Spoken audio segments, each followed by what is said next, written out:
Yeah.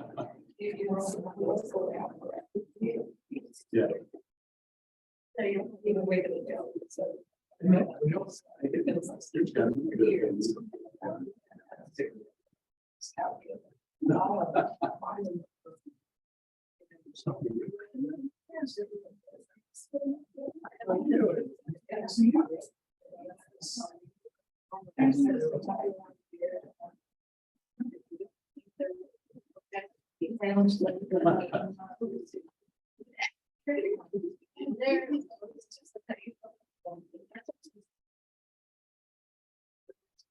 This one right here.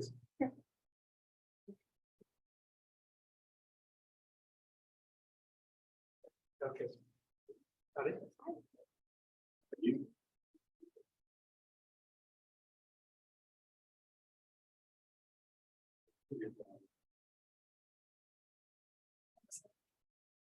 Any other? Welcome everybody to today's technical advisory committee for the Waco MPO. Normally what we do is we start on one end of the horseshoe and we go all the way around and introduce yourself and who you are and who you're with. So we'll do the same thing today. So if you would. Here, I see. You. Okay, so Shannon Rogers, I'm with the Clinic Community College and I help students with resources outside of the classroom. Amy Berlar, Highland Director of Public Works, City of Waco. Eric Kaufman, the City of Waco, Sustainability. Grace Nate, I work at OCC as the comptroller, here representing bike and pedestrian work. And I'm Zane Dunham, County Engineer for McLean County. Well, there's Roy Martin, Chief of Police of the City of Beverly Hills. Jim Reed, City of Waco and Streets Division. Serena Stevenson, I'm the General Manager for Waco Transit System. Case Kumar Waco and I'm Tiffany Steve. Jeff Jackson, Assistant Engineer in the Waco Area Office, TechStop. Jim Devlin, Assistant City Manager for City of Good. Matt Reed, Director of Parking and Transportation. That's seen with the Waco MPO.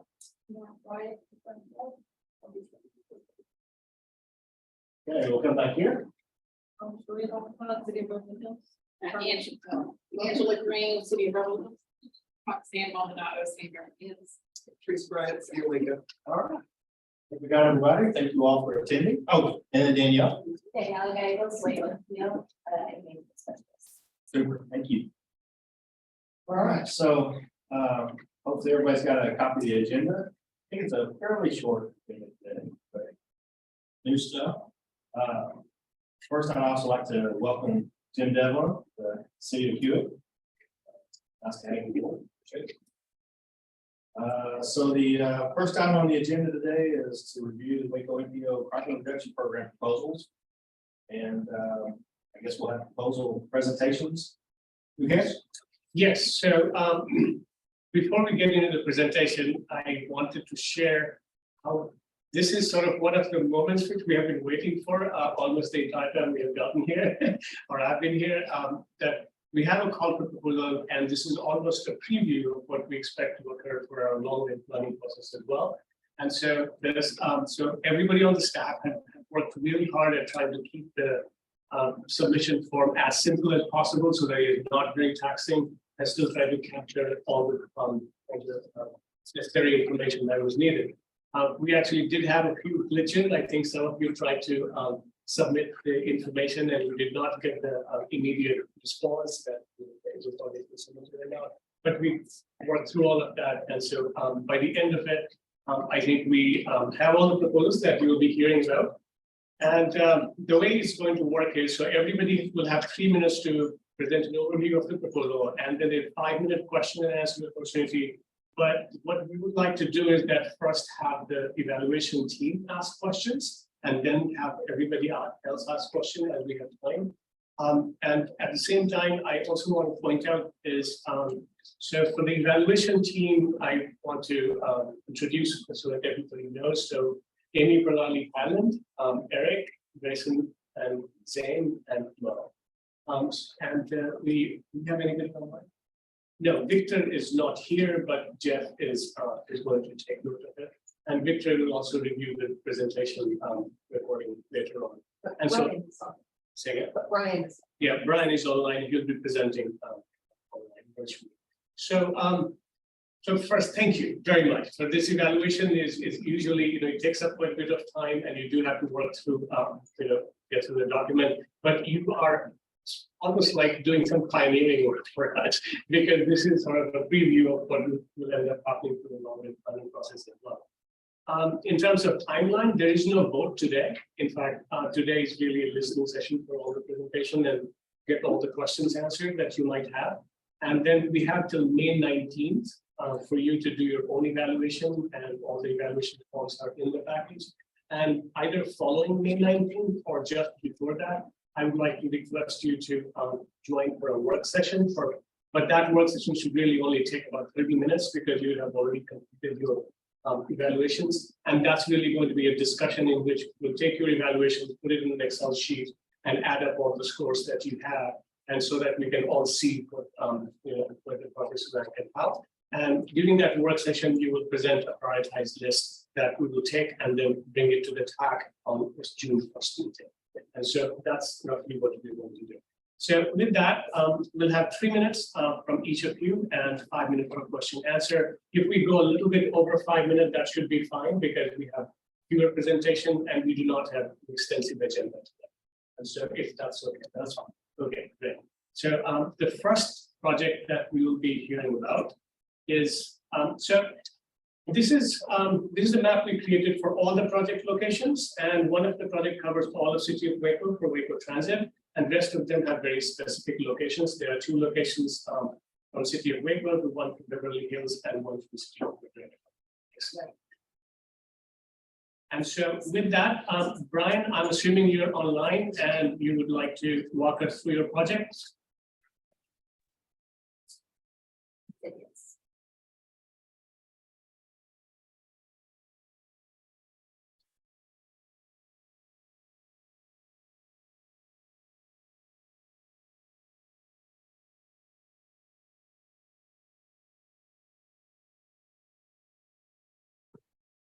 If he's having technical difficulties, we can start with the next one and come back. Can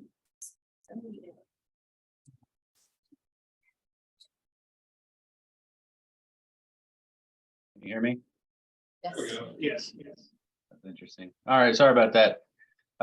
We already have traffic signals at those intersections on 3rd Street and 6th Street along Texas 317, but there's no protected pedestrian crosswalks there. So our proposal is to have pedestrian activated crosswalks so that people can get from one side of town essentially to the other on Main Street. We have quite a few events there on 3rd Street. The next block over is our Exchange Event Center. And so we're seeing an increase in parking downtown and folks needing to walk to those areas. And so as things are growing out in McGregor, we see the need to have signalization there so that people can get across for different events without needing to dodge traffic or need a traffic cop out there. So that's our proposal for the city of McGregor. Thank you. Questions from the evaluation? I have a question. So are they're asking for signalization at 3rd Street, not 6th Street, or both?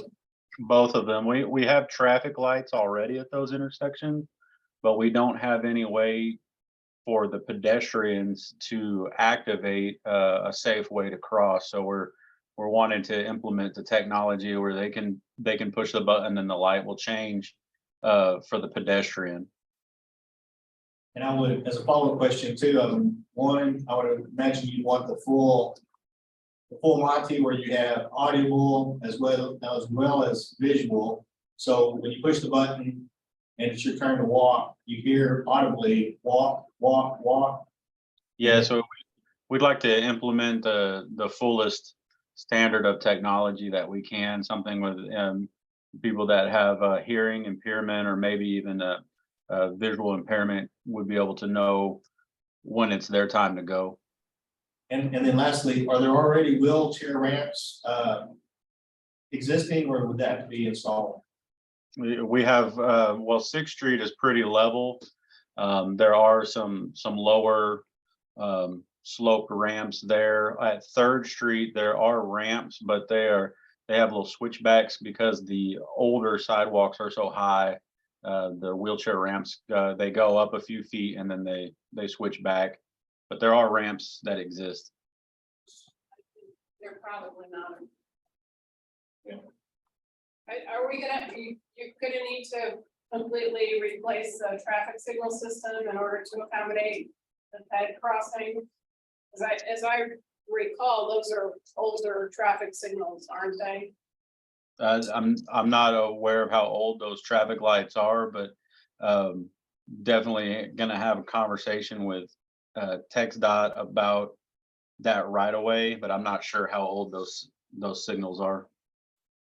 Yeah, I can definitely see the need. I think it's a good project to request because I've been at things in McGregor and it can be pretty challenging trying to cross 317. Yeah.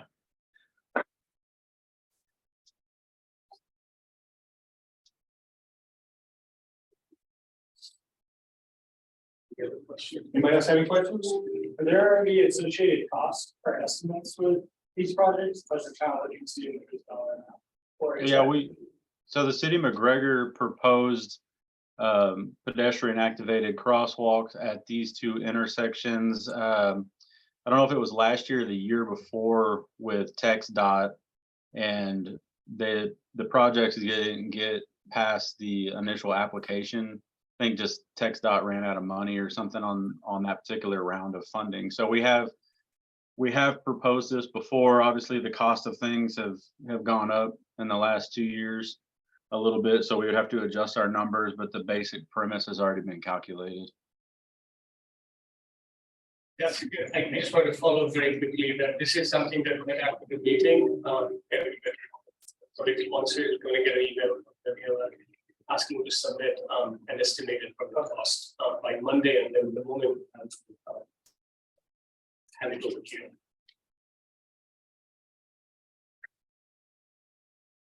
Okay, You can open the floor for questions. let's open the floor for any other additional questions.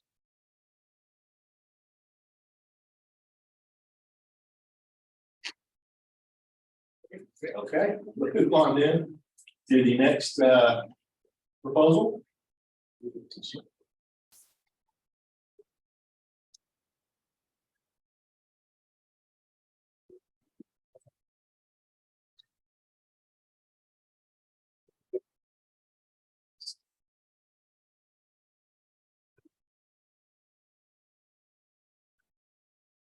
The next projects are from City of Waco. We have two projects. That Teresa, is going to walk us through, or Jim? No, Jim, I can wait to. Okay. It's our man of white today. Are you ready? Yes. So my name's Jim Reed, Streets Division Manager, and I'm excited about two projects we have here today that are headed towards one construction completion and one that's going to start construction sometime, we hope, here in the summer months. The first one is Mars Drive. Mars Drive is the largest project City of Waco's done since I started here in 2015. It's about a $10 million investment. One side of on the school side, we're building a trail width improvement. And the opposite side, we're building an 8-foot wide sidewalk. The one thing about this has been through a lot of grant applications and us trying to seek federal funding. With a project that's this expensive, the amenities kind of get left behind. And you can see the corridor. It's pretty much just a concrete corridor, little vegetation, no landscaping. But if we're going to build this out, we want to make sure it encourages usage. And so what we're asking for is we're asking for funding the trees and the infrastructure to improve those trees so they'll last a lifetime, whatever that lifetime will be. Most trees that we're going to be planting are somewhere in a 50-year cycle. But, you know, having a corridor like we're having and having an access to a high school that when we see during the lunch hour, those kids are walking the current project in droves. I don't know if they're all going to Whataburger, but a lot of them go to Whataburger. But, you know, not having shade, I will tell you a little bit of facts about Waco. And last year we had, the month of July had, every day was over 100 degrees. And that summer, we were 68 days, that were over 100 degrees during the summer month and into the store on both sides. Go back to 2011, we had over 90 days in Central Texas in the Waco area that were over 100 degrees. So we just think building shade gives you a good footprint. But then when you talk about carbon reduction, you won't find a vehicle better than a tree to do carbon reduction. I mean, you think about it, a tree takes carbon in, large leaves, that's why you look at maple, some of those, or red oak instead of live oak. They take that carbon footprint in and it actually turns into glucose with the trees and it makes the trees grow. I mean, that's just, I'm not a scientist on trees, I promise you, but I've read a lot about it. And that's what makes them foster. So CO2, carbon portion of it, and then when a tree dies, it actually releases some of that carbon back into the earth. But one reason I think we're having a lot of the problems is the deforestation of large areas to gain wood for what we need in everyday life. I think a project that involves trees is not going to solve all the problems we have with carbon. But I can tell you it is a step that we need to be making, not just in Waco, Texas, but across the nation. So we think it's a great project. We think it's going to introduce about 100 or more tree species, which can be like crepe myrtle. The one thing that's interesting about Mars is in about 30 days, RVDR has been contracted to be able to put a set of plans together that comply with text doc. We really don't know the rule. And they'll be able to turn it around in 30 days. And we'll be able to implement whatever that turns into a project. Our match on this is 25%, so we're going a little bit above and beyond. Because our management and council gave us a little bit of money on the side to work some of those amenities, but not the scale of what we're talking about here. It really does need to change. It doesn't need to have this type of corridor in and around active living around the high school, the largest high school we have in Central Texas. I think it needs those type of accommodations. Jim said, I think it's real simple to picture what this is going to look like with the new street. It's going to be beautiful. We're all excited to put in a new street. Imagine it with a new street and trees. Next to that high school, next to that walking area, it's going to make all the kind of difference. So that's kind of it. So is that trees on both sides of the road or just one side? It'll be on both sides. Initially, we had a landscape contractor come out. We thought maybe we'd get a few trees in and that could grow. Anytime you start looking at trees, you start saying, where can we plant this? Because really, when you talk about stormwater runoff, and you know what that is, that's a big part of every project. They have huge ditches because of the industrial area that's in. So what we think, we can actually relieve some of that drainage problem that we have with larger trees. We're not looking at planting species that'll take 10 years to get it to my height. We're looking at putting larger trees, 3-inch caliber, maybe 6-inch. But putting trees in, we think we'll get to that 30-inch range in the future. But both sides of the road, some maybe even down Old Hewitt. On the project where itself, the construction project, it's all concrete, curb and gutter, sidewalk. But we're just putting grass back in. What we hope is to improve that with trees. I would, if it comes to fruition, the root system of the trees, goes to the drip line of the canopy. And a lot of times I see sidewalks getting torn up from the roots in the future due to the sidewalks being too close or trees being too close to the sidewalks. So that's just something to keep in mind. One thing I'd say, and I love that fact, but what I've learned through this study of trees is that the life cycle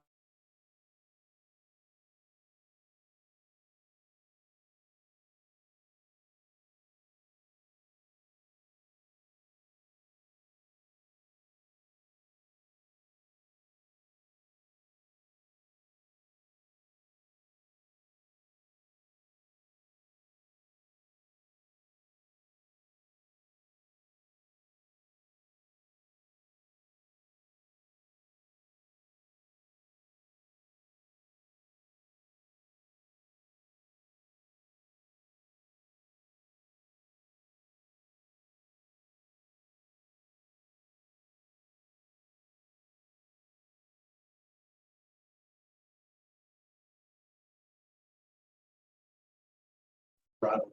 We have 100 feet of right of way going down Mars. It gives us a lot of opportunity. And the way that Big Creek Construction is laying this out, we got some ideal location. Like I say, we started with a little local landscape company and now we've got RBDR coming in and now we're asking for a large request. We think that it has that type of opportunity. And even though you're in an industrial area, you still would like to have a feel that you have a belonging, you have a space. And I know you look out here coming in, you got trees all over this place. You know, not everybody walks underneath it, but it just gives it that feel of it belongs in the community. Anybody else have questions? So you're talking about from Hewitt Drive all the way to the. All that will be, is being evaluated by our RBDR.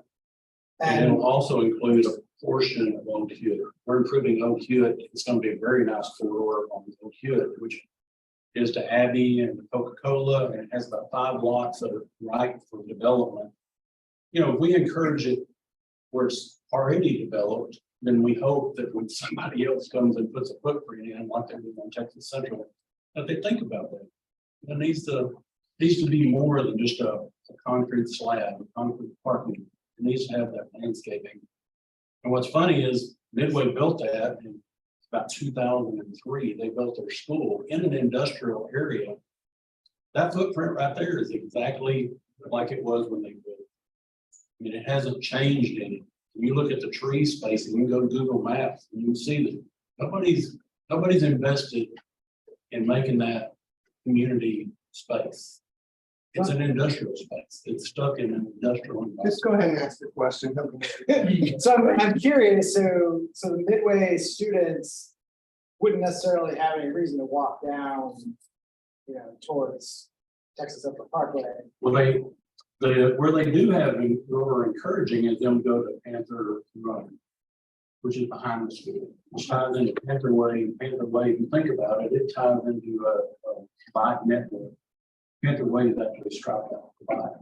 Where do you go? You come to Hewitt Drive. Now they've built all this infrastructure. TxDOT actually blessed us by building something to do it right. But then it's unsafe with people walking on. But now you can walk there, but you can actually go to Panther Way, get to Panther Run, and we've got trail systems built all the way up there. So we're evaluating where the footprint fits best.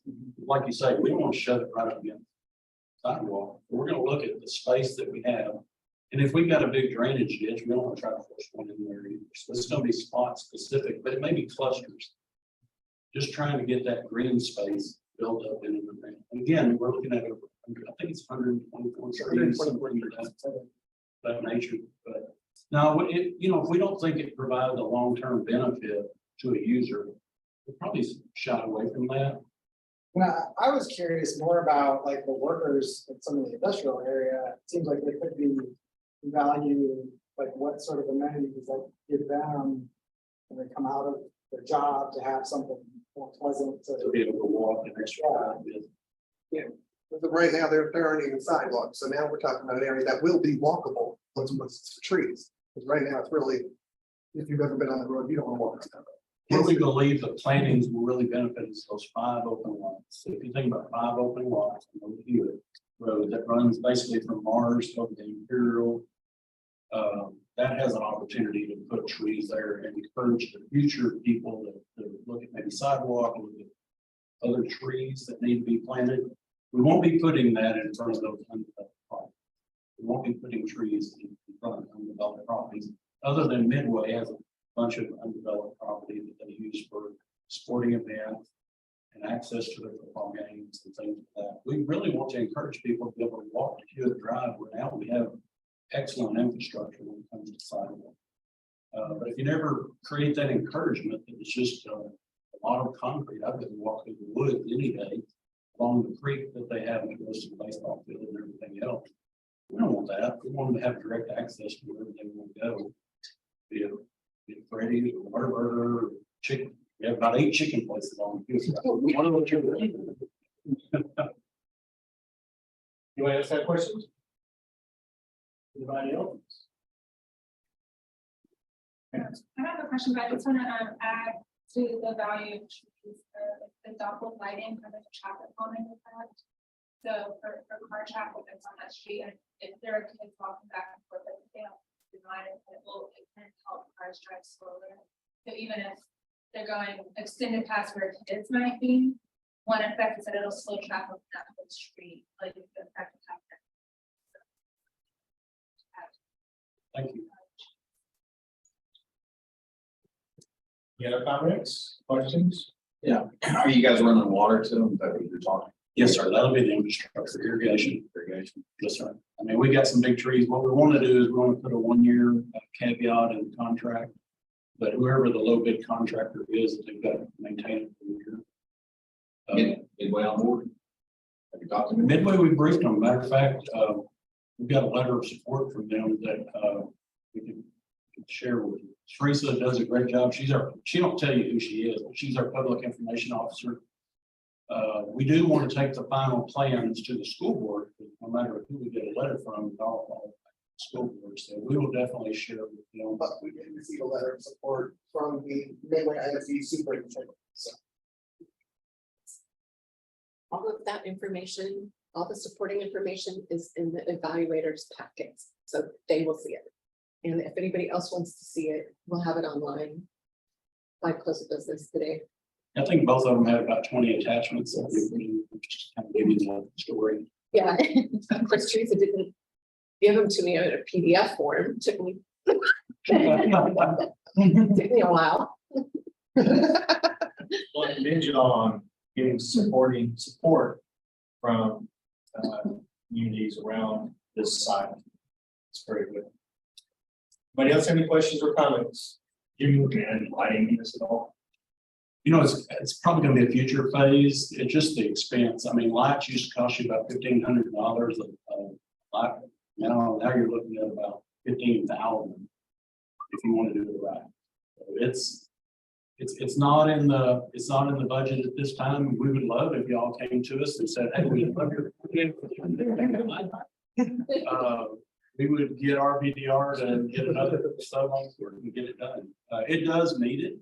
We recognize that, but we just want to put it at a grander scale than what we could afford this time. Last call for questions or comments. Team has one word. Yeah, so let's move on to the second proposal about Seaway. So the next one is actually a tech dot grant that we received, I want to say it's called 2019. This is how beautiful it looks today. It was a railroad corridor that was bought with the city of Waco to put a water transmission line through. Water transmission line has been done since probably about 2018. The only way we could buy this from the railroad is we had to have the rails to trail condition added to it, and they were happy with that. So we purchased about 1.5 miles of railroad right of way for about $540,000, which today that would be unbelievable. But so the next step is we get this trail corridor and it's funded. It'll go to bid in June. It's an 80-20 program, so the city's got to come up with 20% for the trail itself. I will say on tech stock grants, one thing we run into complication is they don't like amenities. They don't like things like trees. They don't like you to overcharge them for lights, and they like to keep the corridor like concrete. They like to see that done. They don't like to see colored concrete. They don't like to see brick pavers, but they like to see the corridor itself improve. So they're funding that. That is about a $3.5 million project just to put a 12-foot wide trail with 2-foot recoverable on each side. We kind of go into that same thing. We're in a neighborhood and we all know a tree, if you put it in somebody's front, you know, from an economic standpoint, they say your property value goes up about $800 per tree that you plant. So we thought we need to really consider this for putting trees in. And the other thing is you got a 12-foot wide corridor. You go back to the facts about how many hot summers we have. We really want this corridor to foster itself. Eventually, this is a phase 1 project. Phase 2 will take us all the way up into Lacey Lakeview and Bellmead. We'd love to even see it go further in the future, but it's outside of our city limits. Going into Bellmead and Lacey Lakeview, we bought the property under the ownership of the city of Waco, so we have the right to put that phase 2 project in. And we're excited about that. It's in the trail master plan. So it's not a problem to get that project done. It's identified as a priority in that trails master plan that was recently completed. So what you're looking at here, 12-foot wide trail, a lot of drainage problems that will be resolved with this project. Trees would definitely help. It just thinks that to me, it seemed like an ideal project for you to add trees to the environment. I mean, there's neighbors right up against this trail, but as you can see, the first project that we did on this corridor was a clear and grub project. It basically was to extract all vegetation and all trees so that our surveyor could go in and find out what that transmission water line, how it would fit best within this right of way. So that's what you see today. You see standing water. But what's nice about it, environmentally, it's cleaned up. It had a lot of construction rubble all along the trail. All that's been done. A lot of people were living in the woods along the trail. It eradicated that. That's probably not the right word, but it got people moved to a different location and living in woods into that area of our community that we all know that that's been blighted for a long time. So we're, I think this is for that community where you're talking about North and East Waco. This is a great mobility project, community pride project, and we can get everybody involved. We talked to a lot of the forest-based companies, and if we need to get community involved in our project, we don't mind doing it. We don't mind getting the neighborhood associations involved, getting them to help us plant, getting them to identify people locally that would be willing to plant. Maybe take that dollar and extend it a little bit further than what we can do initially. Again, if no trees are there, one tree is better than no. Right? So we're hoping with this project, I think it's a little lower cost than other project. But what's interesting is we had the engineer design it. So the project is 100% designed. It was done by Walker Partners. The landscape architect is LJA. 100% designed. We do have some of the trees that we need for the project identified as an add-on. Why we do an add-on is because we don't think we can afford them. So it's lighting on the project is add-on 1, trees are add-on 2, and more than likely, if we were to do it, the city's got to fund it. If we're able to get this grant, no question, we're going to do the project. And we'll award the entire bid. Base bid for the trail, add-on for the lights. We think management really wants to get lighting into that area of our community. And then trees. I hear Mayor and Bradley talking all the time. Every time we talk about budget, they ask where the trees are. And I think we're going to have to add trees one way or another. We're just opening our hands and saying we would like to see it. The number 2 things that the neighborhood association needs, we've gone to, we presented this were safety and trees. They want to make sure that there's shade and they can walk on it. So, we can build it, but it's not pretty. They're not going to come. We need them to come. We need to walk, use that alternative transportation, help with the environment. So we need trees. Says, as you can see up here, you can kind of see what it looks like when it's going to have the trees, but down on this side, we got an issue. So ironically, just the scope and scale of that drawing, that picture, that's sort of how it looks throughout the entire corridor, except when you get into the neighborhood area near Dallas Street. You get near Dallas Street, then you're talking about residential units all the way up to the trail. We are eliminating some streets because we don't want people driving on the trail with their 4-wheelers and cars and everything else. So we're eliminating some street connection. But pretty much that's how it's going to look. One thing that Walker Partners is the main engineer on this is they're cleaning up all the drainage problems we have. If you know anything about the Sharondale community, they face drainage every time it rains. I think everybody holds their breath hoping they don't have a drainage problem. With this project, we're going to resolve all the drainage problems, put them on a mobility corridor that supports alternative transportation, and hopefully build them some infrastructure that they can be very proud of, such as trailheads, putting in trees, creating that shade environment that you really want to have. You're going to walk a mile and a half. So the trees we're going to be putting in will support a mile and a half of trail. Okay, anybody have any questions?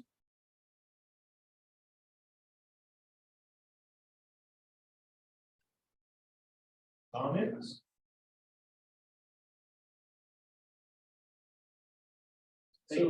Sorry. Go ahead. So you were saying this is going to be a lower budget than the other one? And then I don't have that paperwork in front of me, but I want to say the other one was like 700,000. I want to say this one was right at 6. Okay, so it's like, We're marginal. But the reason we can fine tune this one, we already have. Completely done. So the budget you see here is getting, well, I wouldn't call it Cadillac. But with the 25% and 75% from this program, we might be able to do a lot more than what we're asking. Because money is budgeted for this project, and money is budgeted for Mars, and any excess we're probably going to be putting into these type of amenities to be challenged on a constant basis. You know, where is the landscaping, where is, and of course, with that, the irrigation gets pretty expensive. So that's always, I wouldn't call it problematic, but it's funding you gotta find. And then we also on this one, we're actually creating some trailheads with some parking that we'd like to see some of those trees scattered around that area. You know, I can see a family picnicking along this, but it's hard to picnic with just a bunch of concrete.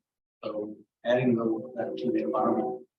And I would say on the north end near Golson Road, 933, it's actually a new development coming in, but they've actually platted trailhead forest down there. They'll have basketball goals and things like that. So if somebody's in this area of the community and they'll walk down to that area to do whatever, we hope it's good things, but they'll have that opportunity. But eventually this trail itself will link to Dallas Street, which has bike components on Dallas.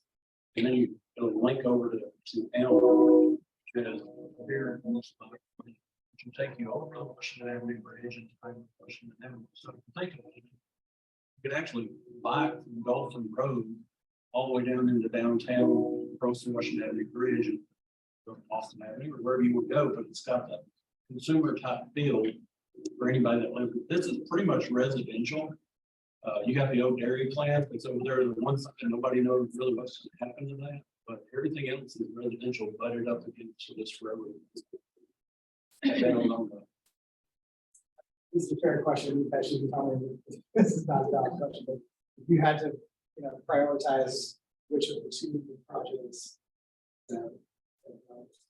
Well, I would just say this, we appreciate where the MPO is going, getting direct funding. We appreciate the fact y'all are going to look at both of them. They're both important to us.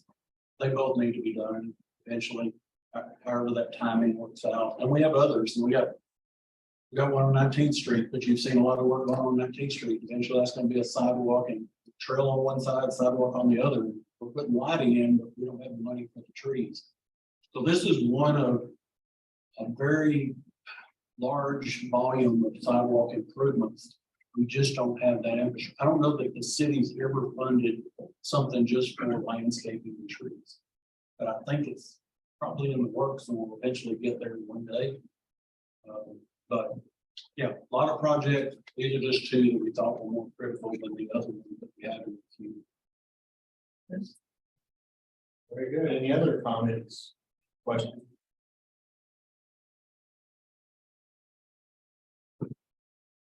Okay, thank you, Jim. Appreciate it. Next, in our packet, I don't know if these are all in order, but have Chief Corey Martin of Beverly Hills Police Department want to present. Yes, sir. If I can just at least start by saying I apologize. I'm used to standing. Don't feel disrespected, but it's okay. Keep my documents in order. Respect y'all's time. But I'm just gonna stay seated better. So I'm ready when y'all are. You ready? Take it away. All right. Carbon reduction. Large cities are often lowering speed limits primarily in an attempt to save lives. But slowing down travel is also believed to be a way to reduce greenhouse gas emissions and air pollution, not just on urban roadways, but also on highways. This is largely because air resistance increases exponentially at higher speeds, reducing the vehicle's fuel efficiency and generating pollution per mile driven. As far as the public safety aspect, it's very easy to understand that adhering to the posted speed limit increases safe driving all over the United States. During my time as chief of police, hit and run motor vehicle collisions is the third highest crime within the city. Issues that contribute to this is the unsanctioned rally on the Valley that is conducted by citizens on Valley Mills Drive from Waco to Beverly Hills. One officer per shift and two major corridors on IH-35 out of the Waco area through Beverly Hills is another major contributing factor. Areas of persistent poverty Beverly Hills, Texas poverty level is 37.32% higher than the Texas average, according to welfare.info.org, while Waco shows to be 64.65% higher.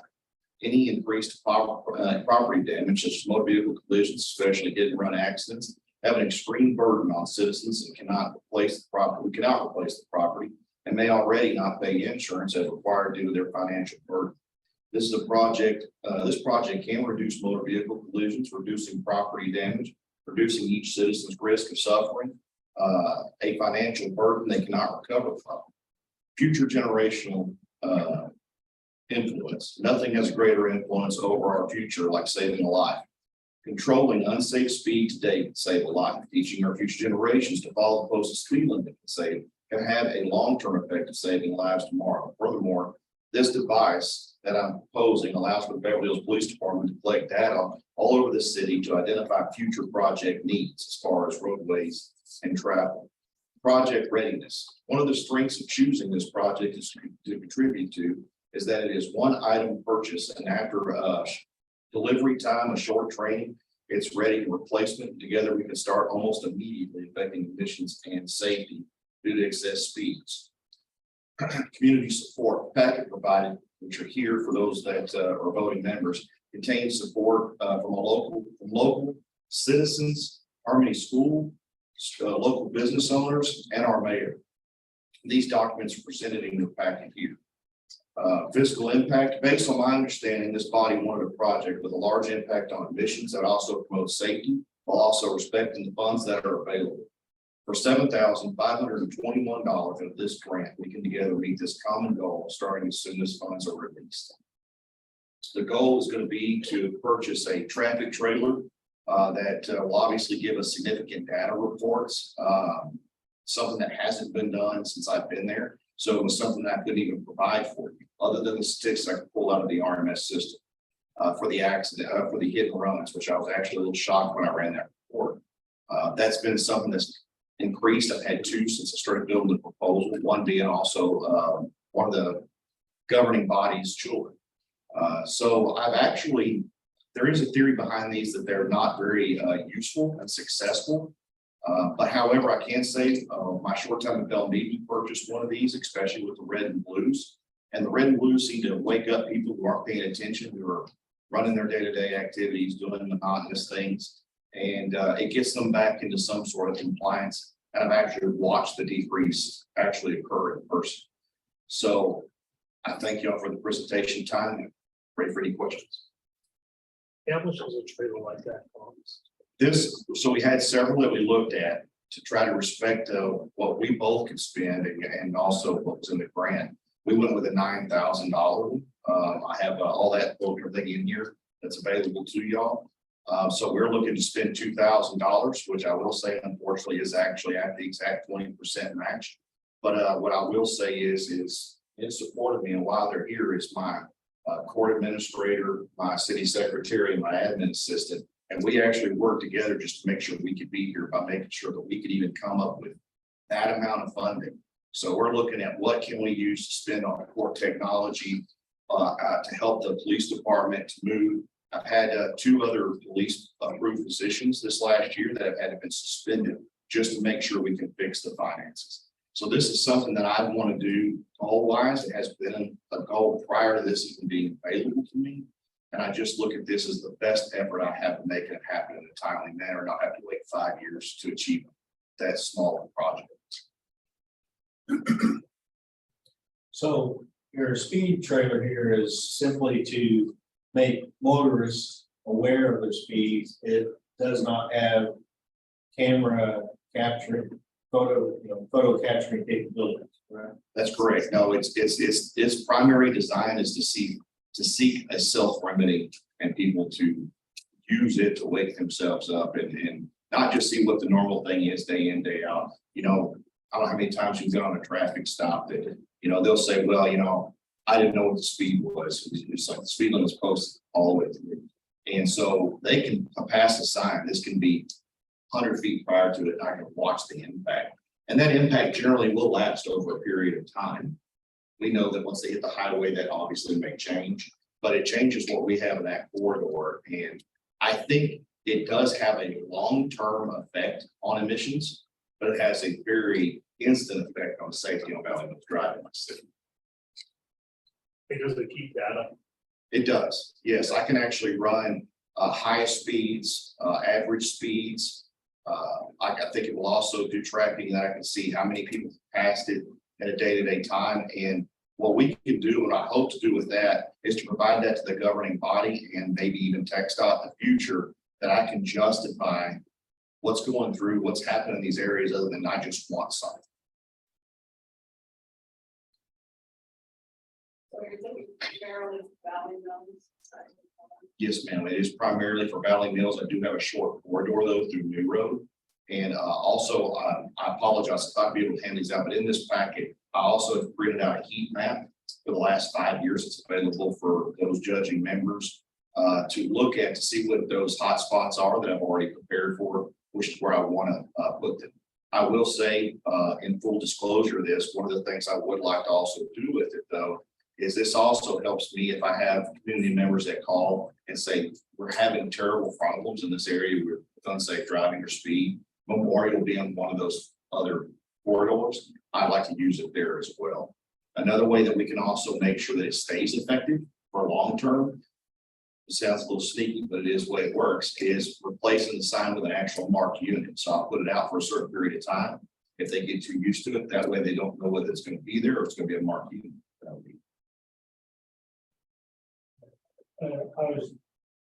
That's good, because I know when we got the speed limit in University Parks over here in Kenny Park, I remember walking down there at night, and it started to become a, let's see how high I can make the number go, sort of thing. It's not working.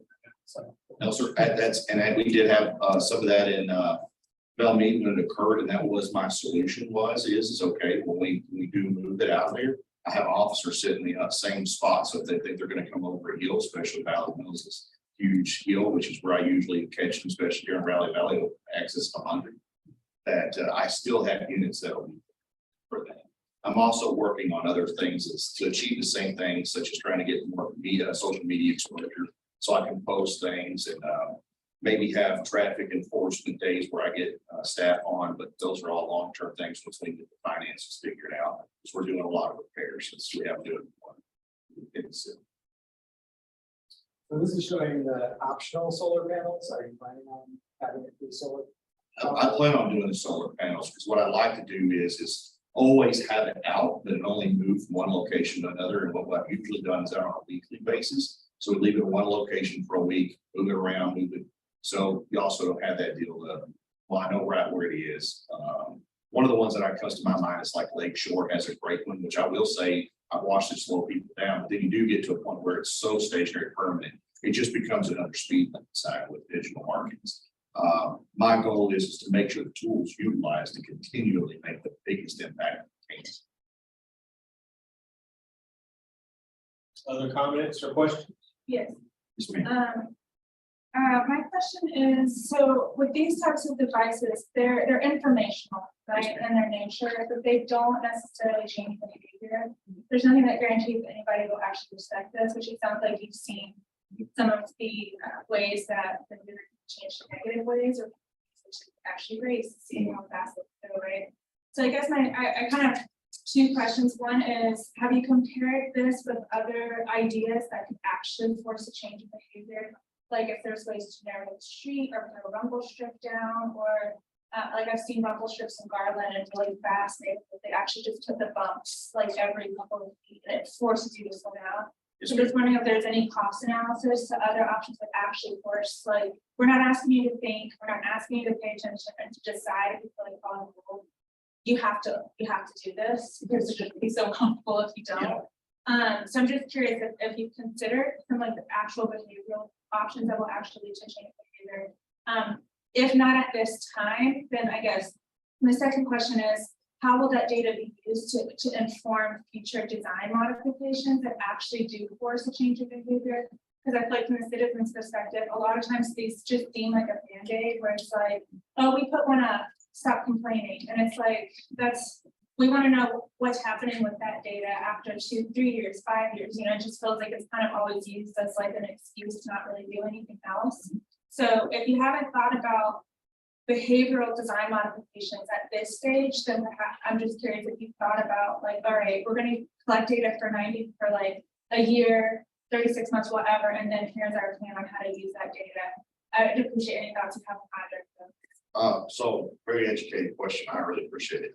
So the big situation with this is one, it's got several different components. If there's lots of projects I would love to do, but in truth, there's actually no money for that. I have about a $1.6 million budget that comes in for any and all. The police department just on to get on their feet, catch up body cams and stuff takes about $960,000. So most of that's going into that, and that's just to put one officer on the street currently per shift. So I run into an issue of not being in. I would love to do something like what Waco's proposing or something huge. I will never probably have that type of funding unless it's a much bigger match or even a coverage to be able to do that. We did something recent like that with like COVID funds. But to better answer your question on this, because it was one huge consideration when I was even writing this up about exactly what you said. And I even get critiques from internal staff about these projects. And also I went out to those citizens and they brought some of the same thought process. If you look at it this way, is every day you have, and you take this room, you have a bunch of citizens who want to comply. On a day in, day out, most of us will comply. Sometimes we forget, right? Sometimes we don't pay attention, but if it's in your face, right? It grabs your attention and it does make a difference. So if I set an unmarked, which is kind of what I did with the other trailer, and watch what that impact is, when the red and blues comes on, it drags your attention. And you would see an incredible level of people complying with that. You would see 10 times more people complying than you would with one person who probably is always going to break the law because they want to play with the machine. So you're not going to change someone's total criminal behavior decisions. But what you are going to do is for those people who want to do the right thing, they're going to use this as a self-compliance device. So, and hopefully that continues something long term. But the other part other than finances, I think the better idea of how that's utilized through self-compliance is on the third perspective is something on Valley Mills where you have to have some sort of speed. So the speed limit is set where it's already safe. It's already the best. It's already one of the widest roads there is. Yet I'm running into all these problems. Adding things like speed bumps and things like that could just only contribute potentially to accidents, damage, and people who just when you deviate from those things, they can hit these things at higher speeds and just cause more risk. If I may, sir, so I think actually the problem with Valley Mills is that it's so wide. I think there is a relationship between the street and the speed of the driving at. So if you put a car in an airplane tarmac, your perception of space and it's totally different, right? You put a car on one of the alleys right now, people just naturally slow down. It's their sense of safety. Just it's directly related to how much space they have around them. So actually, I don't know that I would necessarily say with Valley Mills. I think it's the reason why cars race up and down that street. Additionally, like I think when you're talking about such a high rate of fatalities and hit and runs, this to me like shifts this out of a category of we just want to encourage good people to keep doing good things to like this space is being dominated by people who are a danger to society. And I think that's when I would just say it's probably worth thinking about kind of operating more from a defensive posture of like the negative externalities they're causing to the community. And this is not just on Valley Mills, this is all over Waco with the racing and running into people's homes and churches and poles, right?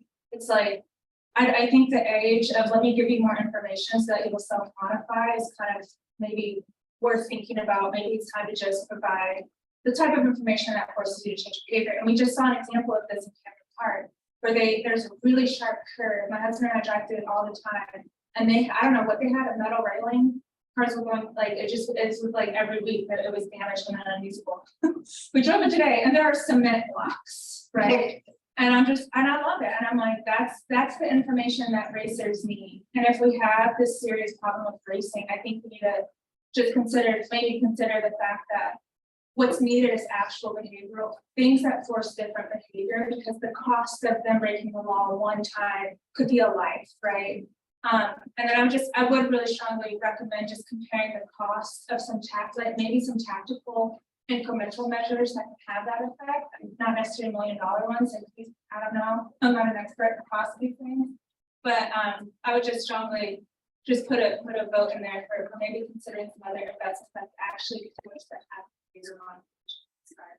Yeah, no, and it's good information. I will say, in my time of working there, one of the things you talk about the width, but if you take New Road's more of the width, less width, right? So you're probably running on a New Road is that we get so many complaints from the inability to actually travel the path because of the amount of traffic going out of 35 corridor, that they actually start running the lights 3 and 4 and 5 cars deep because they don't want to be held up because they start. And so you also end up narrowing when you don't have flows of traffic. The only reason we open these things up is to actually have safe ability for people to travel and them not to get in a rush and not to actually, and they have space between themselves, right? And so when you go Beverly in New Road is one of the ones I think of the most. I have almost one of the highest accident ratios just there alone because Beverly and New Road is the light. They'll back up for hours. Hot Cog will call me, everybody will call me, want me to get a lifetime fixed, but it's not a lifetime issue. It's the amount of traffic that's trying to go through a narrow corridor. Valley Mills never has that problem. It's just a different problem because of comparison to each other and the fact that it's just a redundancy. It's travel path consistent.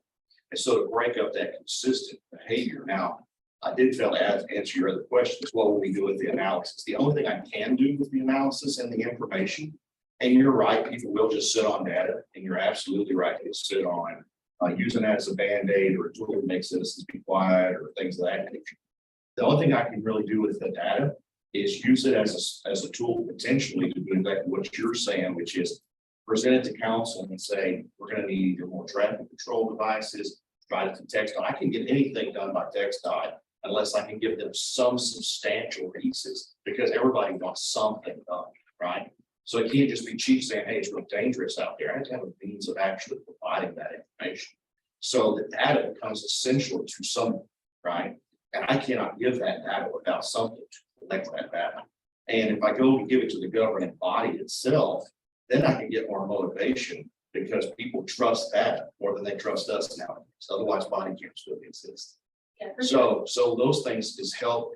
That's the goal. I do realize there may be greater things, but I don't see any other solution to sit and put that kind of amount of money without creating a bigger risk on a roadway that was designed by TxDOT for the purpose that it serves. I need to control the action, not the roadway. Good questions and good answers. Anybody else have any questions specifically towards this carbon reduction proposal? Questions or comments? All right, thank you, Chief Martin. Thank you so much. I appreciate it. All right, the next one on the list to speak is Stevenson. It's me. All right.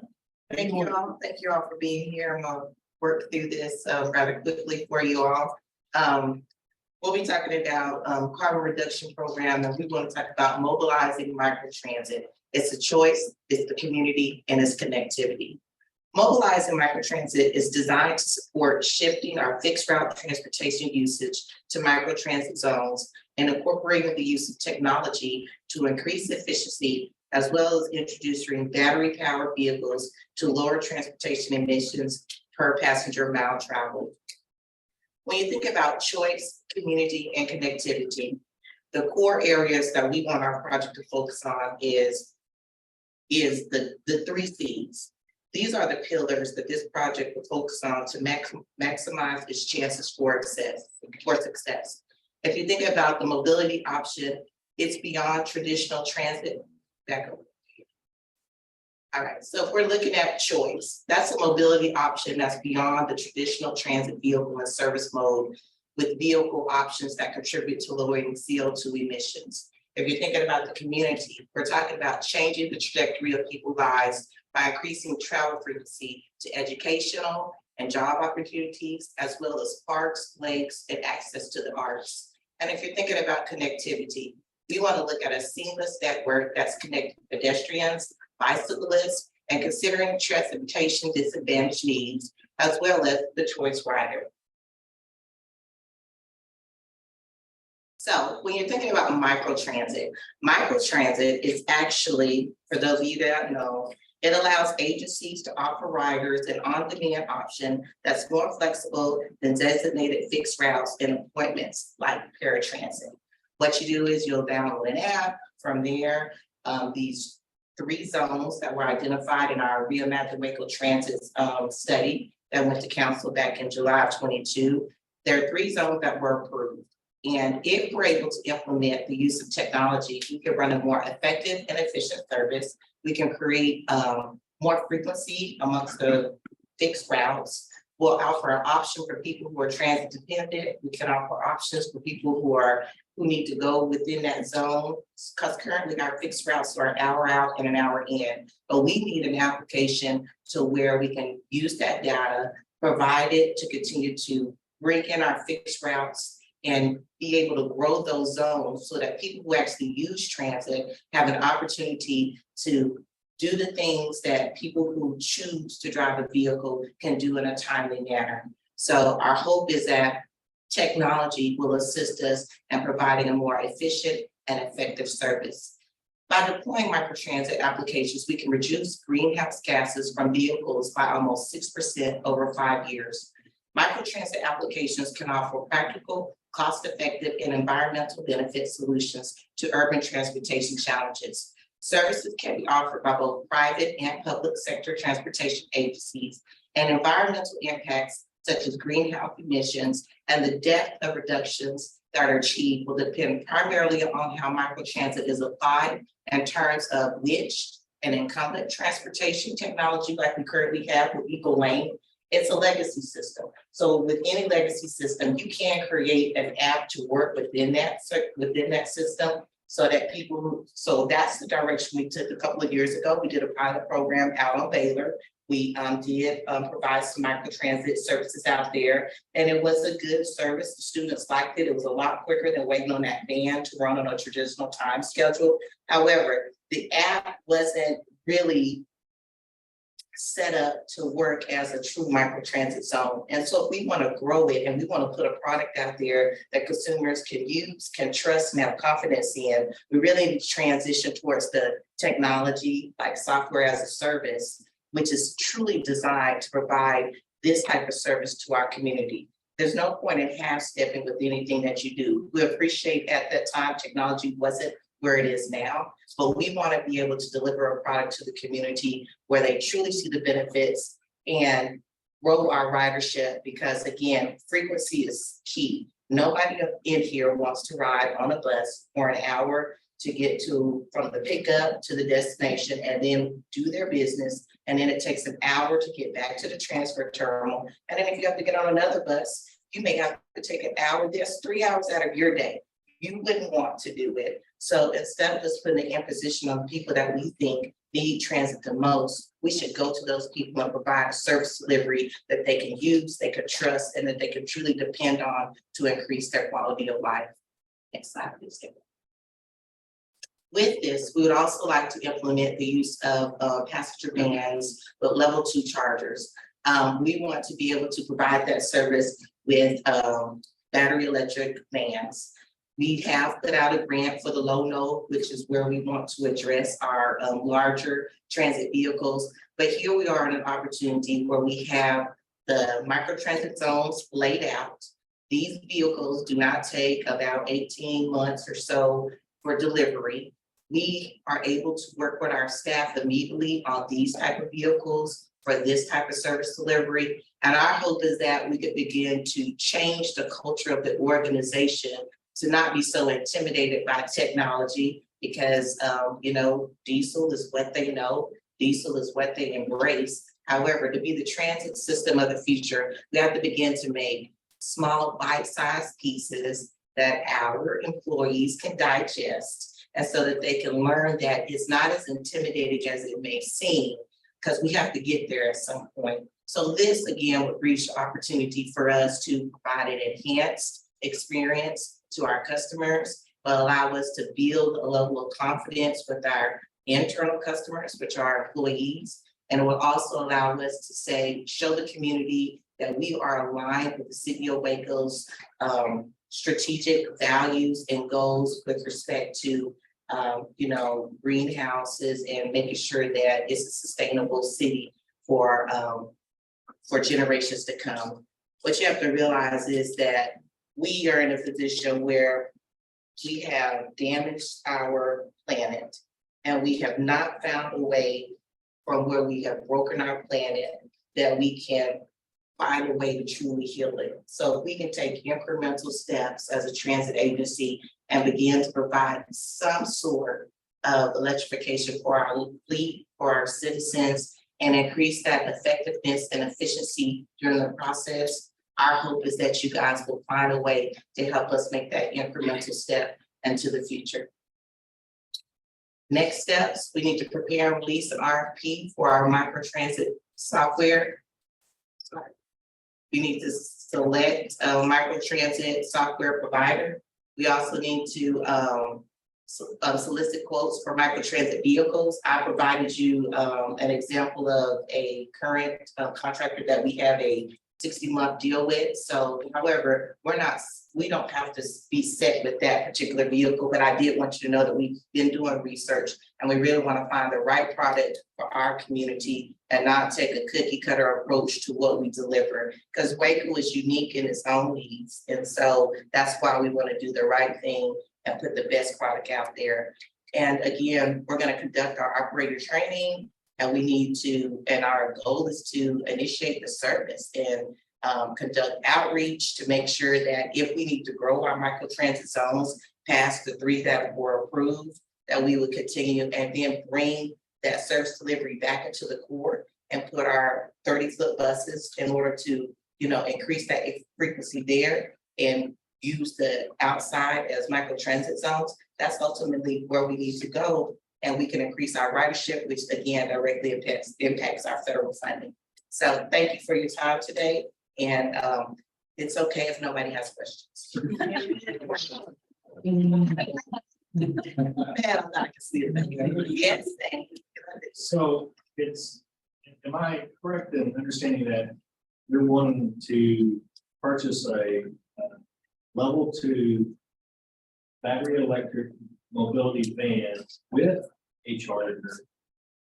And you're also wanting to purchase software that will help with your micro transit application? Yes, The software program? Yes, sir. Yes, So sir. there's 2 things. You want a van with charger, and then the software app. Yes, sir. And currently with the vehicle that I've been looking at, that charger would come with the vehicle level 2. But again, I want to kind of make sure that's the direction. We want to be aligned with what the city of Waco is doing. And so having those conversations with Eric, I couldn't have it proactively because he's judging. I can kind of wait and see where we're going to make sure what vehicles we do choose to move forward with are aligned with the direction they're moving.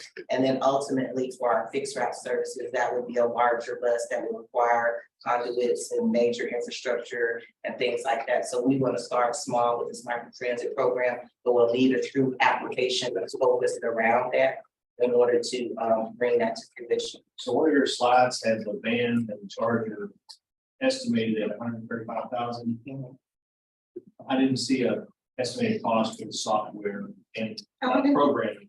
I mean, it would have been there. It was like 23. Yes. So what I tried to do is, there it is at the bottom.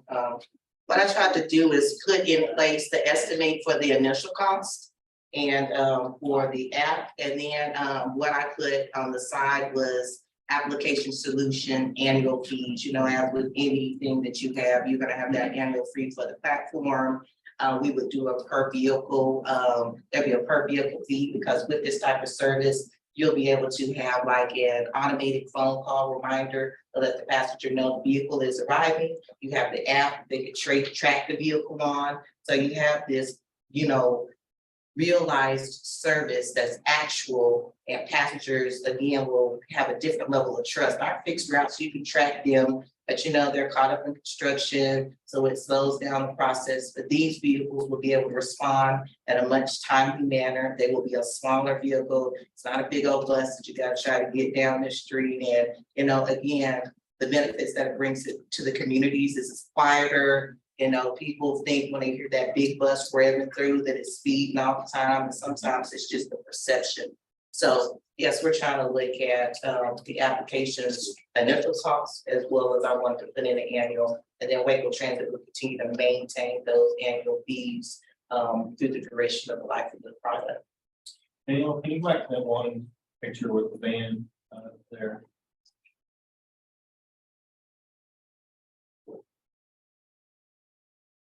Well, anyways, yeah. Well, there it is. So that looks like a ADA accessible van. Looks like 9, but then on the left, it says accessible as 4-passenger with 2 wheelchair options. Okay, so what I did was I provided you, we always want to provide accessible vehicles for any service that we provide. I just wanted you to be aware that hopefully our goal would maybe, depending on the amount of zones that we ultimately end up with, we would want to have like a mixed fleet where we would have an accessible vehicle as well as a non-accessible vehicle. Because when you create accessibility, you lose the capacity for your ambulatory trips because that comes out. So for an accessible vehicle, you would have 4 ambulatory passengers, and then you would have 2 wheelchair capacities on that vehicle. And then for a non-accessible configuration, I handed you that little thing. If you flip it over, you can see the other side. Yeah, to show you how, yes, sir, to show you how to be laid out if it was specific to just ambulatory. So is your proposal for which one of these? Accessible, and we will hope that since this is an ongoing, we will be able to look at additional vehicles in years to come based off of what we put in, and we would put together a true cost estimate of what our wants are at the end of this, because I guess explain that to us. I just didn't know coming into this, that I need to, like my friend over here from Beverly Hills, I'm gonna shoot for the stars with what I asked for, and then we'll pan it down based off of whatever you guys are graciously enough to award. Okay, any other questions or comments? So in theory, you run the micro transit with current fleet, correct? Yes, They sir. were equipped with the right software now. What did you say, Matt? So you could run the service with vehicles you currently have? I could with Eco Lane. Yeah, and the additional vehicle would be a bonus, so it would be, again, so it'd be a nice add. Right. In transit, we always need vehicles, I get that. Okay. Be interesting. We definitely have that challenge with Baylor. You got mass transit, we move in hundreds. You got your DRS where you're scheduled out trips, and then you have, this would allow y'all to do more of an Uber type service on demand is not really the word I'm looking for, but they give you a lot more flexibility. Potentially. Increase their ownership. Thank you. Flexibility for the passenger, for the consumer. Would the cost be comparable to us? No, No. it would be, you would have more ridership, so it would bring down your true cost because your passenger per hour is what drives your costs. So if I got one person on a big 35-foot bus, I'm not saying I have one passenger, this is in theory. But there's one person on that 35-foot bus traveling for an hour, and I got a paratransit type van or a passenger van moving in that same area, and it's moving, 4 to 5 or 6 people, 2 or 3 at one time going in that zone, picking up a couple, crossing over the zone, and then connecting with the first mile, last mile of that fixed route bus. And then we're able to add that frequency into the bus to where maybe instead of it being an hour, it's 30 minutes out, 30 minutes in, because we could add capacity based off of the vans. And then we could put those 35-foot buses back into the core. And you're looking at just better service delivery for the community. And these vans don't require a CDL driver. So that again puts me in an ideal position because I'm competing with the city for CDL drivers. I compete with everybody for CDL drivers. And so sometimes I just get people, retirees, who don't mind driving that little van because it doesn't require CDL. And it just gives me a broader population of employees that I could pull from. One other question, the amount of money is probably limited, so if you had to get one or the other, I guess you want the software provider and all that, so you can build the infrastructure so that when the bands come in the future, you would have it ready to go. Correct. But I have to prioritize. I would. Any other questions or comments? First I just want to say, like, this is very exciting. My husband and I live in Lake Shore area and we share a car. But he teaches that regular. I spent a lot of my time on it. That's the biggest like challenge. Car with that straw box. So just from experience, like if there was another option, you know, just thinking about how like that would liberate our personal lives. I also think there's a case to be made for the economic benefit of something like this, because there's so many trips and transactions that we don't conduct because we don't feel like driving there or we just can't get to. So I think there's really something to think about there with like, yes, this is an investment, but this can also liberate people to get out and about the city and perhaps even like supporting local businesses or just for buying one thing. So yeah, I just want to say like from experience, something that I think many citizens will appreciate. Even the questions I have were for if you can consider the idea of maybe starting off like not like maybe incrementally with the vehicles you do have, just to kind of test the project a little bit more. Partly because I think the long-term benefit of the electric vehicles is something people are still kind of debating. So, and I've talked to other people in the city who are still kind of measuring like what's actually the return on these types of investments on electric vehicles. So I'd just be curious to know if there's a scenario in which you might consider like, let's run this for 1 year, I don't know, a year and a half, if you do have the better software and really like work on the user demand side, and then as more research or sustainability research comes out about shifting to electric vehicles, maybe that could be down the line. And then my other question has to do with the cost for passengers. Do you have any information around that? I can provide you some details with regards to, because it's all going to be contingent on the type of vehicle we use. It's going to be contingent on, you know, the area that you're providing the service on. So that's going to be where your cost allocation with respect to the service delivery comes from. But with respect to your question with regarding starting the service with what we have currently, that's the way we propose to the city of Waco. We do have smaller vehicles that we could utilize and start this project. So it is a shelf-ready project with respect to vehicles and an antiquated scheduling system. But if I put something out there for you to utilize, but they have a lot of glitches in, and Lakeshore is one of the areas that our microtransit zone is laid out for, I'm gonna lose you after 2 or 3 times of it not connecting correctly, you know, just because it's not designed for that type of service. So yeah, you see it, you like it, but after the 3rd or 4th time, you lost connectivity, you couldn't get it scheduled at that point, you know. Yeah, I wasn't commenting on the software side, I was commenting on the upfront investment in the electric vehicle. Oh, well, How's that like?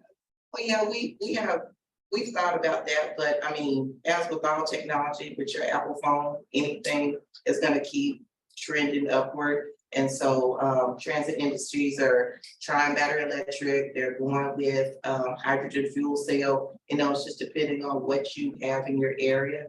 But the city is encouraging us to move in that direction. And so, and diesel is just not the option they want us to continue to work with. So when opportunities present themselves, as we did pursue the low-no grant through FTA as well, we have to move with the direction that the city wants us to move in, because at some point you have to step out there and see where we're at, because it's going to be forever evolving. Yeah, I understand that. The last question I have is when it comes to accessibility, do you have any data around like what % of potential users would need that feature? I guess one thing I'm worried about is like if you get one of those and the capacity is so low that it takes you a really long time to get data about like people who don't need it. Right. But do you have data kind of thing like, yeah, we have to believe like. Well, with federal funding, you need to be accessible in the vehicles that you put out there because it is a civil liberty for everybody to be able to use public transportation. So I can't, I can't put out a fleet of vehicles that are not accessible. So if I had to, I mean, even with the smaller vehicles that we provide the service for now, there's like one wheelchair in the back and one seat in the front. So where you say, can we use the vehicles we currently have, that's gonna minimize the amount of people that can use the service even more, because I got a wheelchair there, I got one passenger seat. So trying to grow the system and still meet the needs of everyone in this community, not just the ambulatory population, is of the utmost importance, the FTA and the funding that we receive. So it's not really optional. Yeah, anybody else have questions or comments? I just wanted to make one statement. As we get more people on the sidewalks and walking and bikers and whatnot, it is a lot more fun to drive an electric vehicle past you versus with the diesel exhaust past you. And you're the one space, so I think that makes a difference. Thank you. Anyone else? All right, well, thank you, Serena. You're welcome. Awesome. I guess now we're ready to go to agenda item number 2. Well, actually, I just wanted to wrap it up by explaining to everybody the process. So from May 4th to May 19th is the period that evaluation team spends on their own evaluating each of these projects. And one of the questions I have from the evaluation team is, we do need to schedule a work session. I'm expecting it to be a 30-minute session, no more than that. And it does not have to be in person, although we can meet in person, and anybody who wants to meet virtually, they can meet virtually, because I do want to minimize the amount of time we need to commit for a work session. Because by the time we have the work session, we probably will have all the questions answered for you. One of the things we are going to do is that right after the meeting today, all the project sponsors are going to get an email with the next step, and the immediate next step is that we're going to ask them for an estimated project cost that they're asking, so that the evaluation team can look at for each of the projects that they're asking. So what I was going to ask is that I'm assuming that not everybody has their calendar on them right now, but I'm going to send an email to the evaluation team and ask this. Either May 26th would be the Friday, or we could do 19th if you prefer. 19th. Okay. Certainly. So what we'll do is that we'll try and find sometime in the morning, Friday morning, 19th, and send it out to you and schedule a party. Also virtual. Option is vacant option to do it virtual. Yeah, we'll do both. So it's everybody who wants to meet together will have the conference room, and we'll also have access.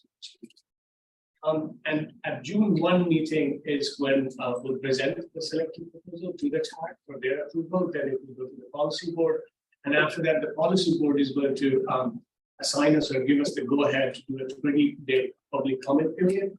And at the end of the public comment period, we gather all of that information and we put it out. The last thing I wanted to say is we are also looking into our alternative transportation plan to see the projects that would potentially be eligible for carbon reduction program. And so during the work session that you have, prior to that, we'll send you some of the projects that the MPO staff has looked at, the ones that are not already funded or that have some level of funding commitment, but not all of them. And so based on our evaluation, what we're thinking, giving you a list of projects for you to consider if any of those projects you want to keep on the or something that you want to. So that's all we have on the carbon reduction program. But before I end, both Grayson and Tiffany were very instrumental in helping us draft this call for proposal and the project selection criteria. So very thankful. Okay, thank you. Then we'll go to agenda item number 2, which is a review, discussion, and action regarding a recommendation to the policy board to begin a listening roundtable with public agencies in the Waco area to explore the current long-range transportation planning process that would incorporate their concerns with the regional vision set by the MPO policy board. So we have started doing some preliminary work for the next MTP, which is going to be due in January of 2025. And it typically takes about a year to complete the MTP. We plan to take well over a year and a half. We have started the process. At the beginning, we were trying to figure out what the scope of the MTP needs to be, what needs to be included. So one of the important things that we figured that typically when we think about MTP, we involve only people who are related to mobility. So it ends up being the MPO, public transit, the public works departments, deal with streets, and that's roughly about it. And so we often do not engage with the non-mobility providers. And so one of the important things we thought would be, and it came out of our sort of the early discussion of a group of people that have been discussing for the last 1 month what needs to be included and not included, that we need to offer a listening session to all the non-mobility provider groups. And so that's essentially water resources, land use, housing, public health, environmental amenities, economic development, school districts, and combining mobility as part of a single system. One of the mandates that we do have with the current Infrastructure and Jobs Act is to explicitly consider housing as part of the mobility plan. And so along with, and then climate becomes quite important, therefore water resources, land use, public health, environmental amenities. Economic development is a long-standing mandate for mobility options. And the school districts, we have had several discussions that how we need to engage them upfront. And so what I would like you to consider is to make a recommendation to the policy board that directs the staff to create a listening session in which we get all the mobility providers. So traditional public transit, MPO, street divisions, but bring all these different entities into the same room in which these entities tell us how mobility is important to them. And that way we can incorporate their concerns into our long-range process. Talking about something at the base. We have a lot of people. I would anticipate roughly about 20 to 25 non-mobility provider, non-transportation folks in the room, and probably a dozen. So Serena, us, street division, the mobility side, and so we would be doing the listening, and there's 25 people who will be telling us how their work is influenced by the mobility system. So are you needing a vote on this? Yes. It's a recommendation to the policy board. Have a listening roundtable? Yes. I'll make a recommendation that we convene a listening roundtable with public agencies in the Waco area so that we can explore how to develop the 2050 MTP plan with their concerns in mind. Is there a second?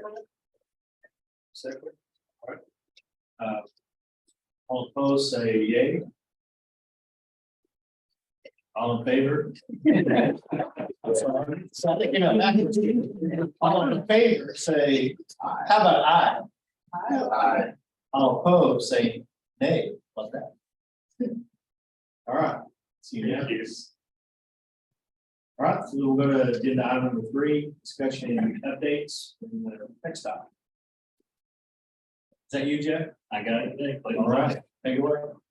So first project here, Waco Drive 88 project sidewalks from center point all the way through Hilton Street. Making decent progress on this. On court, a lot of our services cut over. They've already started cutting over new signals, starting the center point working west to east. So as they cut these new signals over to the new services, you start to see the ramps moving themselves to corner, but clean up and fall behind them. So project fingers are making good progress and still sticking to that early to mid-summer date. State Highway 31 overpasses, they're making good progress on this. They've got the bridges in, they're moving barrier as we speak. They should be looking at doing a traffic solution, putting the main lanes in the final configuration of the new bridges of, I guess, northbound and southbound this Saturday, weather permitting. Next one's got a picture kind of showing that. There's the new bridges in final configuration. Once they get traffic up on those new bridges, the main lanes, they're going to focus their efforts on the intersection 939, getting all the tie-in paving done. So you're looking at this summer or this summer pretty soon. Spring Valley Widening is set from 2113. Not a lot of changes since last time we spoke. They've got traffic pushed over to the it's going to be the west side of the roadway. They're working the east side now. Drainage is the critical factor on this one. They're getting the drainage is they can finish the roadway widening.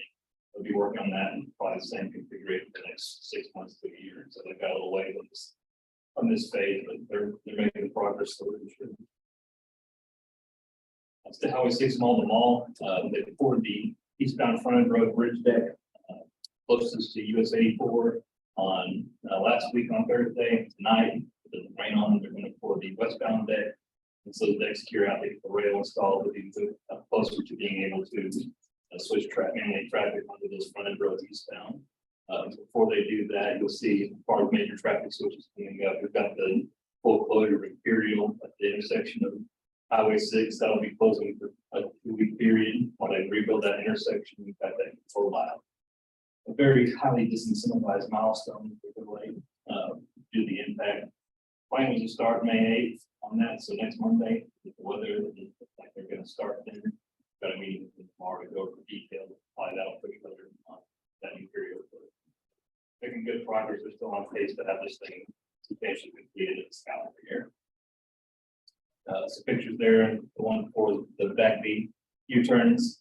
They've actually got their rail crew in, so hopefully the west to east U-turn that's been sitting there unused for a while. We can get that one open here pretty quick. Maybe another month or so, we'll have that rail done and get that open. See traffic, westbound traffic diverted to the new frontage road while they reload the westbound main lane. There's another look at that traffic coming off there, like we talked about last time. Like you mentioned, that our traffic data is showing that traffic sense is flowing better now with diverted main lanes than it was before. The delays are less, so surprise. So that's we're actually flowing pretty well. So there's the new bridges over the Beverly. There's the Beverly U-turn, northbound or eastbound and westbound bridges both complete. Here's looking at industrial looking south. You can see the traffic before we move diverting mainland traffic back onto the existing main lanes. Again, that's going to be functioning pretty well. Here's the new bridges on the top of your screen. There is the one they poured last week, and the bottom of the screen they're pouring that one tonight. Other permitting. So as they progress those bridges, that'll look at pavement, get their schedule with it. So making good progress. Project that's out on here, I-35 4B. Not a lot much different to say on this one. They're substantially complete. Wrapping up landscaping items, some minor riprap here and there, some flat work, but they're essentially done with this one. I'm not going to go through I took all this in the slides and the pictures out, so nothing really changed last time. But as far as the traveling public is concerned, this one's pretty close to wrapped up. Any questions? I have one question. Yeah. Putting on your slides, but TxDOT recently had a public meeting for Hewitt Drive and US 84, that intersection there. Was it well attended? I wasn't able to attend the public meeting, so did you get any comments for the well attended? From my experience, yes, I think it was well, and I think that's the most people I've seen in this since we started having for that project. So there was a lot of feedback. City of Woodway was involved, a lot of business owners were there, residents. So we had some good discussion that's had this looking at some things. Oh, okay. Sorry. Now that one pretty well, got some good feedback, both positive and critical, sure. Constructive. I guess one last thing, this will probably be my last MPO meeting here. I took a position with the area engineer in Gatesville. I did May 1st, so I'm filling in for Clayton now while he's getting off the maternity leave. Hopefully he'll be back. So, Well, congratulations. From this sheet. Miss y'all too. It's gonna be different. You're still welcome. All right, well, thank you, Jeff, for presentation. We'll move on then to the next item on the agenda, which is work group updates. We do not have any work group update, other than we met with the connected automated vehicle work group. We had a very we did not have the kind of attendance that we were expecting.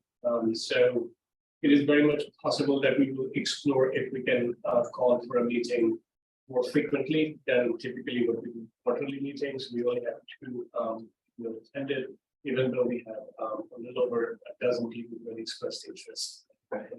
So we might be calling back the connected automated vehicle one sooner than 3 months, because their ability is going to be quite important to what the next MTP is going to be. So that's what we will do. The bike and pedestrian work group is going to meet at the next. Can you move to the next slide? I don't know the date exactly. No, it's not here. 17th, May 17th, and the very important part of that meeting is going to be to select projects from our current ATP alternative transportation plan and back up to the share. So whatever.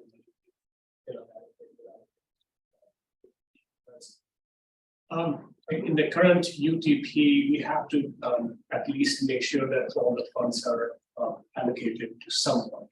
And so we can make some adjustment later on if we need to, if we want to make sure that all the projects are completely allocated. So the next bike and ped work group meeting is going to be really important because that work group is going to make decisions on which projects to push forward and bring that which. Does your office send out the reminder emails similar to this task meeting for those work group meetings? I also have an update related to the local funds. We are pleased to let you know that we have received the local fund contribution from cities of Belmead, Lacey Lake, New Robinson, Waco, Woodway. We are waiting from cities of Hewitt and McGregor and Western team. Once we have that, this would complete our local funds for the The Atlantic County approved it on Tuesday. Right. So checks will supposedly, I think, go out this Thursday of today. Great, thank you. You would approve theirs. Okay, great. Great. So we have this has gone pretty well. May 15th is so tentative deadline presented. And so we are pretty well set for the safe street for all the comprehensive safety action plan. We are, Laura, do you remember the date we have the discussion for the contract? I believe it's next week. And so unlike what typically federal administration takes much longer time in executing grant, but they prioritize push the safety action plan grants on high on the list. So we are scheduled to discuss the draft agreement next week. And so we'll have that agreement signed soon, much sooner than typically is the case, so that we can get started on the comprehensive safety action plan. And in fact, that would be so one of the first things that you all should be expecting is that first we'll do an RFQ request for qualification for consultants. And once we have the consultants on board, the very first thing they're going to do is make contact with every city in the MPO area and ask them for some of their high priority projects so that they can immediately start looking into it. Because our goal, of course, is to finish this comprehensive safety action plan as soon as possible, actually preferably in less than a year, so that every city then can take the projects from the comprehensive safety action plan, start applying for the implementation plan, and at the end, we will help with completing the application form, whatever is needed, because we understand that especially smaller cities have very much more capacity. So we will make sure that Now, is that consultant? How are they these funded? so the safety action plan. Okay. Yeah. So we have $700,000 what we have applied. The $560,000 is the federal portion, $120,000 is the local fund. And we are expecting that between $40,000 to $70,000 is what we will be able to do as in kind as part of the local match, and we'll put $70,000 to $100,000 as in cash. All right. Last thing I added that bullet point actually at the very end today. So we have started the early scoping for the MTP process, and that group we have been calling them brainstormers. because they have been just thinking through a lot of different ideas and reflecting, arguing, and figuring out what sort of makes most sense for. Because for this MTP cycle, we want to expand it and include a little more depth to our planning process. And so they will be completing their work by the end of May. And once they complete it, then they will transfer the work to the steering committee and to the policy board. And so that process has gone really well, and we are very close to drafting a scope for the next MTP and the approach we need to take. The moment we have that draft ready, then we'll come and present it to the TAC as well, so that you all know what we're expecting, get your feedback, and then take all of this to the policy board and then get them hand it over to the steering committee for the next MTP. Okay, the next item on the agenda is MPO monthly report, including the membership update and the organizational update. So two membership updates. One is that Jim, this is the first time he's here. He was also here for the workshop that we conducted on safety. So thank you for doing that. And so we are very excited to have him here. And on the policy board also from City of Lacey Lakeview, Keith Bond has retired, and suddenly I'm drawing blank on his name. Anyway, his replacement is there on the policy board, and so we're doing quite well in terms of membership. For organizational update, I want to introduce Arthur Chambers to you. Arthur this is the third week. Third of the first week. So he has been here. He joined after the last TAC meeting, so that's why you've not seen him. So Arthur is the senior planner, and he graduated from Texas A&M degree in planning in December. And he had worked at the Texas Target Communities in the Rio Valley area, working with and so he could lead our main data GIS, travel demand forecasting and such person. So very soon you will begin to see much better mapping work that we have been doing and much better data analysis work that we have been doing. And so you will see marked improvement in those areas in the very short term. And in the long term, basically, we want to be your resource. And so, and we felt like we had not been able to do as much as we wanted to. And so with Arthur around, you'll be able to count on us for any kind of data link that you might have. We'll be able to offer you. Very good. Welcome aboard. Yeah, welcome. Last item I had about is that, so we are still tinkering with the chat GPT for some of the routine work. And one of the rules that we have on our agenda that if we ever show you anything produced by chat GPT, it will have a humongous disclaimer. The same way as we put in a draft document in water ink, that's how we will put it. So we will not do that, but just wanted to let you know that we are tinkering with it. We're trying to figure out how to make some of the mundane work that we have to do by law. And if ChatGPT is actually helpful in that process. We have had some success. In fact, it's not going to replace planning for sure, but it does help us save time in some other things. And so we're still tinkering with it, and as we learn more, we'll keep you updated. If you all have any thoughts, by all means, please share this. Okay. Thank you. Last item on the agenda is announcements. The CFI grant application deadline is May 30th. Yes. And then the next meeting, of course, is Thursday, June 1st.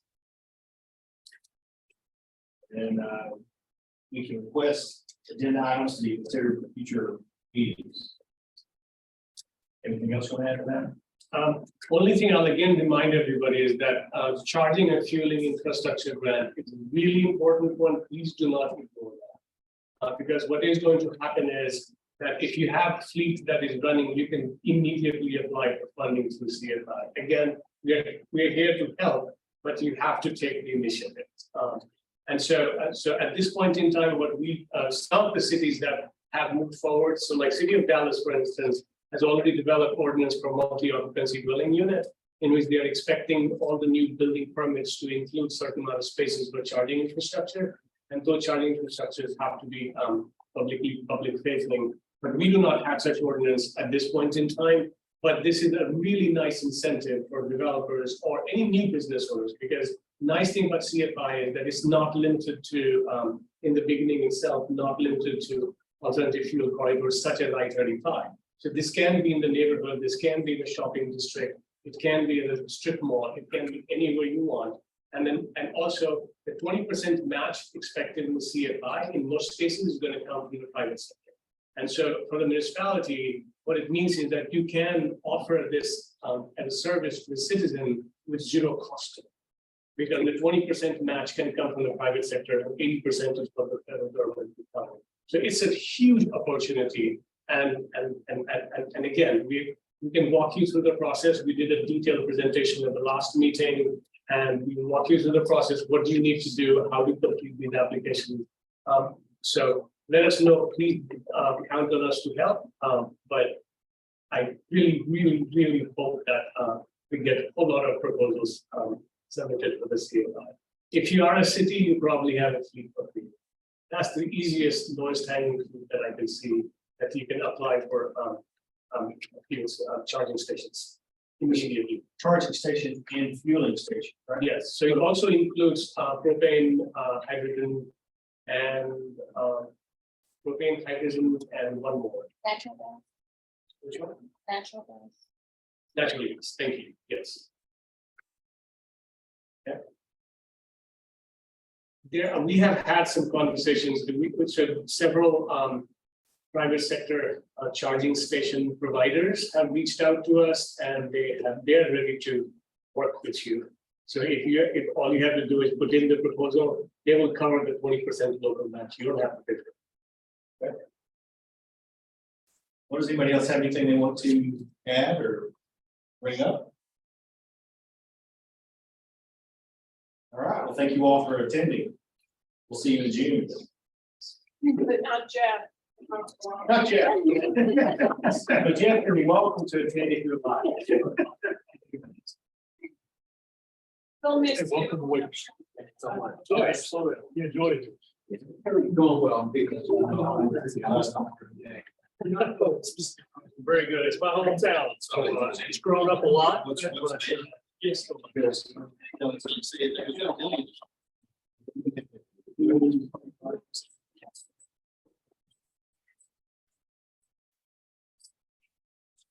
So, over 5. Yeah.